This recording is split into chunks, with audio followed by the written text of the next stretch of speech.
খেলা দেখার জন্য অতি আগ্রহী নিয়ে ঘরে বসে থাকি, কিন্তু আমরা বারবারই হতাশ হই। সেমিফাইনাল থাকতে দূরের কথা, নকআউট পর্ব পর্যন্ত শেষ পর্যন্ত হয় না। একটা টিমে খেলার সময় যদি আমি দরদ দিয়ে না খেলি তাহলে কিন্তু কোনো কিছু হবে না আর কি। রিশাদ আমার ব্যাটসম্যান, আমরা একসাথে 18 খেলছি, ডিভিশন খেলছি, সে অবশ্যই অনেক ভালো প্লেয়ার। আমরা চাই রিশাদ ভালো খেলুক, এটা আমাদের রংপুরবাসীর পক্ষ থেকেই দোয়া থাকবে। টি-20 বিশ্বকাপ ক্রিকেটের বাংলাদেশ দল নিয়ে উত্তরের ক্রিকেট প্রেমীদের মধ্যে আশা নিরাশার প্রশ্ন উঠেছে। আছে ঘরের ছেলেও, এ নিয়ে কি বলছেন তারা? ইতিমধ্যে এর আগে যেগুলো ম্যাচ হয়েছে সেগুলো দেখেছি, তারা একদমই বাজে খেলেছে। আমরা প্রত্যেক দিন আমরা খেলা দেখার জন্য অতি আগ্রহী নিয়ে ঘরে বসে থাকি, কিন্তু আমরা বারবারই হতাশ হই। সেক্ষেত্রে আমার মনে হচ্ছে না এরা টি-20তে খুবই ভালো করবে। বাংলাদেশ ক্রিকেট দল নিয়ে তো এক্সপেকটেশন থাকে অনেক বেশি আমাদের, বাট সেই এক্সপেকটেশনকে আমাদের পুরো করতে পারতেছে ওরা? কোনোভাবেই পারতেছে না। যেমন ধরেন যে টি-20 ফরম্যাটে আমরা যেভাবে আশা করি, অ্যাটলিস্ট মানে সেমিফাইনাল পর্যন্ত অ্যাটলিস্ট আমাদের এক্সপেকটেশন তো থাকবেই, বাট সেমিফাইনাল থাকতে দূরের কথা, নকআউট পর্ব পর্যন্ত শেষ পর্যন্ত হয় না। দেখা যায় যে দুইটা একটা ম্যাচও জিততে পারে না, শেষ পর্যন্ত চলে আসে। খেলা দেখতে বসলেই তো মানে হার্টবিট বেড়ে যায় বাংলাদেশের খেলা দেখতে বসলেই, যে কখন কি হয় না হয়। এই কারণে আসলে আর আশা রাখার মতো কিছু নেই।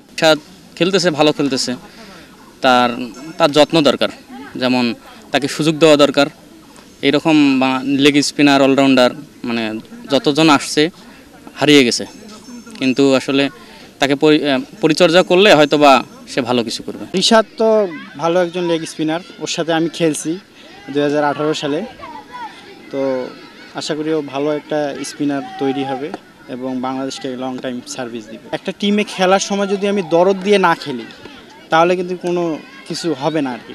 কারণ আমি যদি দরদেই না থাকি, আমার টিম জেতানোর যদি আমার একটা টেন্ডেন্সি না থাকে, তাহলে তো আমি জয়লাভ করতে পারবো না। তো রিশাদের মনোভাব ওই রকম আছে, যদি ওর মতো সবাই যদি ওই পারফরমেন্স করতে পারে তাহলে আশা করি একটা ফলাফল আমরা পাবো ইনশাল্লাহ। প্রথমত তাকে আমরা অলরাউন্ডার হিসেবে দেখতে চাই, সে যেন বিশ্ব দরবারে আমাদের নাম উজ্জ্বল করতে পারে, বাংলাদেশের নাম লাল সবুজের পতাকাটা যেন সে উজ্জ্বল করতে পারে, সারা বিশ্ব যেন তাকে এক নামে চেনে। বাংলাদেশের ছেলে রিশাদ একজন ভালো ক্রিকেটার, আমাদের সে সন্তান, আমাদের রংপুরের সন্তান। রিশাদের খেলা আমার খুব ভালো লাগে, আমাদের রংপুরের গর্ব। আর আশা করতেছি ওই বিজয় নিয়ে আসবে টি-20। আর আমার ক্রিকেট খুব ভালো লাগে, আর আমার ছেলেরও ভালো লাগে, তাই এখানে দিছি। আর আমরা প্রত্যেক দিনেই মাঠে নিয়ে আসি ছেলেকে। তো রিশাদ আমার ব্যাটসম্যান, আমরা একসাথে 18 খেলছি, ডিভিশন খেলছি, সে অবশ্যই অনেক ভালো প্লেয়ার। আর ও অনেক কুইক ন্যাশনাল টিমে ঢুকছে, চাই যেন ও এই বিশ্বকাপটা যেন ওর একটা বিশ্বমঞ্চ হিসাবেই নিতে পারে, ও যেন পরবর্তীতে সে ন্যাশনাল টিমে সার্ভিস করতে পারে আরও ভালো দীর্ঘ সময় ধরে। আমি বড় হয়ে জাতীয় টিমে খেলতে চাই। আমার রিশাদ ভাইয়া এখন জাতীয় টিমে খেলছে, আমি আশা করি যেন রিশাদ ভাই এবার বাংলাদেশকে একটি জয় এনে দিতে পারে। রিশাদ ভালো করলে দল ভালো করবে, আর রিশাদ ভালো করলে রংপুরে যারা আজকে দেখতেছেন যে অনেক ছেলেপেলে খেলতেছে, এরাও উজ্জীবিত হবে, রিশাদের কথা চিন্তা করে এরাও রিশাদের মতো হওয়ার চিন্তা ভাবনা করবে, ভালো প্লেয়ার হবে। তা আমরা চাই রিশাদ ভালো খেলুক, এটা আমাদের রংপুরবাসীর পক্ষ থেকেই দোয়া থাকবে, আশা থাকবে। রিশাদ যে হার্ড হিটার, আমি মনে করি যে এই বিশ্বমঞ্চে রিশাদ বিশ্বে অবাক করে সে একজন ভালো প্লেয়ার হিসেবে নিজেকে প্রমাণিত করবে আর কি। এখানে স্বজনপ্রিয়তা বেশি, অনেক প্লেয়ার আছে যারা মানে পারফরমেন্স করতে পারতেছে না, তারপরেও ক্যাপ্টেন থাকতেছে বা অটো চয়েস, এই দিকগুলো থেকে বাংলাদেশ বের হয়ে আসতে পারলে আমি মনে করি যে বাংলাদেশ টি-20তে একটা ভালো দল হবে। তারপরেও আমি বাংলাদেশ টিমে একটা সাপোর্টার হিসেবে আশা রাখতেই পারি যে বাংলাদেশ আবার ভালো কিছু করবে। অবশ্যই তারা যখন টিমের জন্য খেলে খুব একটা ভালো খেলে না, আবার যখন আইপিএল বা অন্যান্য কিছু খেলে সেক্ষেত্রে তারা মানে নিজের জন্য না, মানে টাকার জন্য খেলে।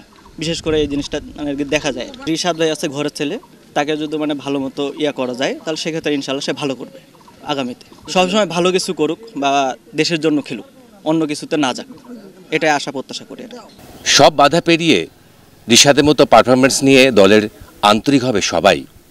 বিশ্বদুয়ারে মাথা উঁচু করে দাঁড়াবে বাংলার ক্রিকেট টিম, এমন প্রত্যাশা উত্তরের মানুষের। শাহনেওয়াজ জয়নের ক্যামেরায় রংপুর থেকে জুয়েল আহমেদ।